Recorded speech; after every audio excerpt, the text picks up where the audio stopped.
แล้วมื่อนี้ผู้สกสอแล้วข้อของเขาจะได้ออกไปเยี่ยมเยียนพี่น้องนะครับตามสวนเพื่อพี่น้องว่ากันเนี่ยที่ยังมือนี่มาเพราะว่าพี่มาใช่ไหมเพราะพี่มา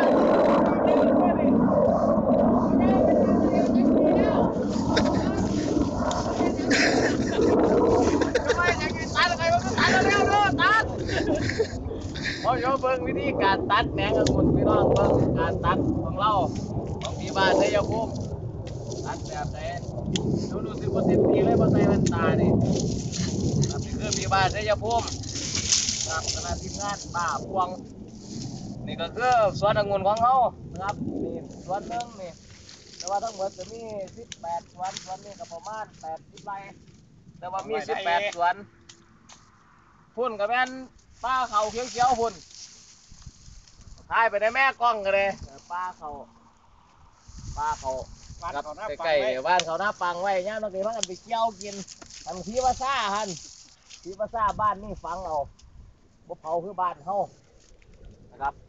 อันนี้ก็คือขอดไก่ข้าเจ้าเฮ็ดไก่นี่ก็มี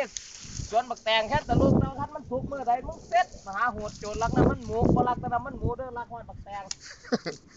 แตงสุกเมื่อใดนี่เรียบร้อยนะครับเบิ่งสวนเอาสวนนี้ตัดแล้วนี่ครับพี่น้องแต่ก็มาสวนนี้ยังไม่ต้องได้ตัดนี่เดี๋ยวตัดสวนนี้แล้วก็จะข้ามไปตัดสวนนี้นะครับโอ้ยเมื่อยหลายเอาเบิ่งวิธีการตัดแบบจริงจังจากนุ่มพญาน้อยเมืองหนองคายกิ่งตายมันเอาทิ่มนี่ตับนี่